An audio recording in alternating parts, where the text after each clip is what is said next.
All right, everyone, now we have to talk about Benjamin Netanyahu absolutely gassing Joe Biden. He totally, it's like he laid waste to him. There was a hot mic moment the other day when Joe Biden said something he definitely should not have said. And if it had been Trump or pretty much any other politician who said something along these lines, they would be absolutely roasted by the legacy media. The legacy media would be absolutely excoriating them, claiming them to be a Nazi. He said on a hot mic that he wanted to have a come to Jesus moment with Benjamin Netanyahu. Now, the ramifications of that particular style of language, if you're not reckoned to be woke and progressive, generally is taken as evidence of white nationalism more than anything else. Oh my God, you're basically saying you want to convert the Jews to Christianity, ergo you hate the Jews, and you obviously you call them Christ killers and stuff like that, and probably even more colorful language. You're basically fucking Goebbels. Can you imagine if Donald Trump had said something like this and was caught on a hot mic? Can you goddamn imagine the legacy media outrage that would have erupted within mere minutes? With Joe Biden, it's a couple of networks actually cover the thing. The problem is that Netanyahu decided to come out and respond to this, and he's pissed. And he said, "We're not letting off the gas," explicitly. A little bit mimetic there. We're not doing any sort of thing. We're going to keep going after Hamas. So Joe Biden managed to alienate, potentially, with his specific commentary, if it were reported on anyway, alienate a clump of Jewish voters while at the same time managing to get humiliated by Benjamin Netanyahu. Now, Israel right now has the poorest optics in the entire world's political theater. Even worse than Joe Biden. Even then, he's such a goddamn loser, he managed to come out not unscathed in that particular kerfuffle. Israel right now is losing the optics war in Gaza. I've explained this. Think what you will about Israel v. Hamas, Israel v. Palestine, settlements, and all of these other things. Again, I've weighed in and I've said I'm not Team Israel, I'm not Team Palestine, I'm Team America. Think what you will. The optics of what they're doing in Gaza right now are piss poor. They're not working very well. Most of the world is beginning to condemn the actions that are happening there.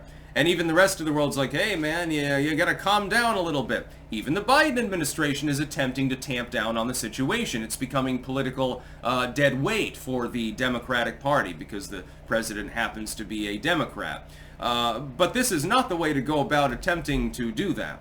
Now, a hot mic moment usually is bad anyway. When you're saying you want to have a come to Jesus moment about the prime minister of the only Jewish nation in the world, that's pretty bad. Again, I can only imagine, I mean, you'd be seeing nothing but goddamn front page headlines from stem to stern from the entire legacy media and universal condemnation if Joe Biden wasn't the one that said it. And so what does the legacy media do? Most of them aren't reporting on it. Fox will report on it, half-assedly, because they're legacy media too. I'm seeing nothing on CNN. I'm seeing nothing on MSNBC. I go to CBS News or BBC or The Guardian, and it's absent for some reason. This would be a 10 out of 10 moment. Like, imagine if Bush had done something like that.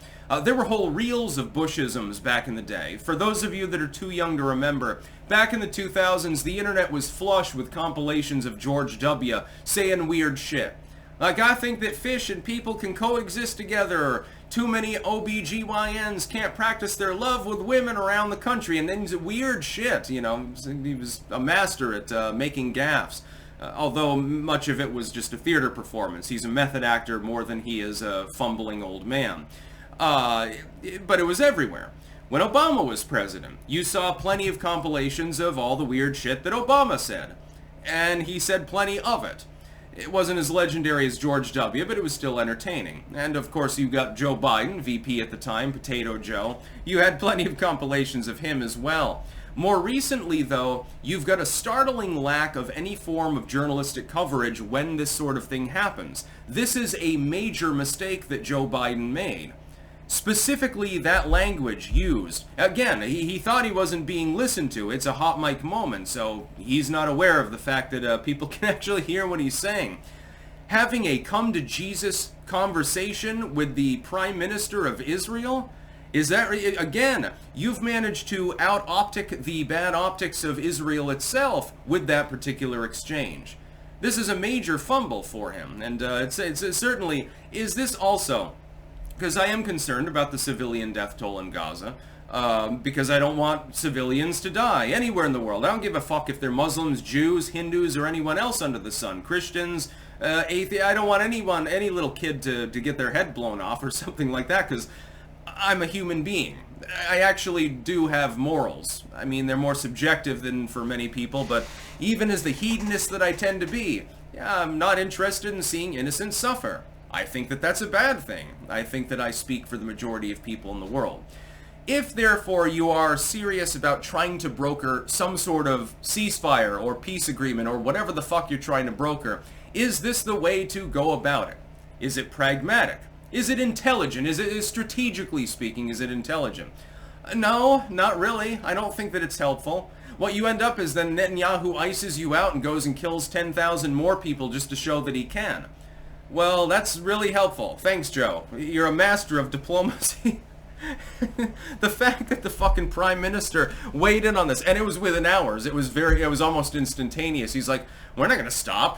What the fuck are you talking about, bitch? And Joe just looks weak and hapless and pathetic, which we all know that he is, but it just sort of drives that message home even further about how fucking stupid that he really is.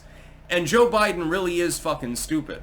It's a real big problem. Again, the President of the United States, beyond just being the Commander-in-Chief and signing or vetoing bills, is also the chief diplomat of the country. He's the one that has to go in first and foremost. He can't just delegate it all to Blinken.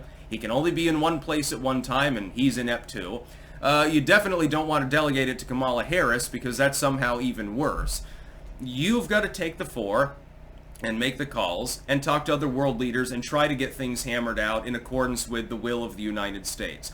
Can you do this if you accidentally alienate one of your supposed close allies? No. It'd be like if he was caught on a hot mic moment talking about limeys in the context of the British Prime Minister. I'm sure that would really help cross-Atlantic diplomacy. It makes no sense. This administration, nothing that they do makes sense anymore. It's to the point where when they do something rational and sane, it's like, I'm almost surprised. That's almost more newsworthy than when they fuck up. That's how bad it really has become. Netanyahu came out and fucking smoked him and said, fuck you, go away, you know, do something positive, like have another bowel movement, eat another fiber brownie, dude, and leave us alone to our own devices. So now you've set back diplomacy there a few more weeks, so then thousands more will die.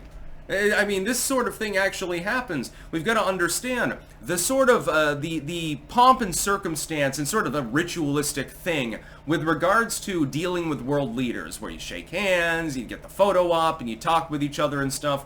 That sort of ritualistic process is actually important. It's not an abstract thing. You actually have to be buddy-buddy with that other world leader in order to exert any influence at all. When you say that you want the Jewish leader of Israel to have a come-to-Jesus moment, my God. Again, I'm just trying to imagine how crazy it would be. Right now, it would be a 24-hour news cycle at least if Donald Trump had said something like that. It would be inescapable. It would be the only thing that I'm seeing. There would be no other news to even cover. I'm not being hyperbolic. You know that there's a differential standard that's held for Joe Biden, because the legacy media literally works with the White House. That's the only reason that they're not crying bloody hell right now. That's about all. Peace out.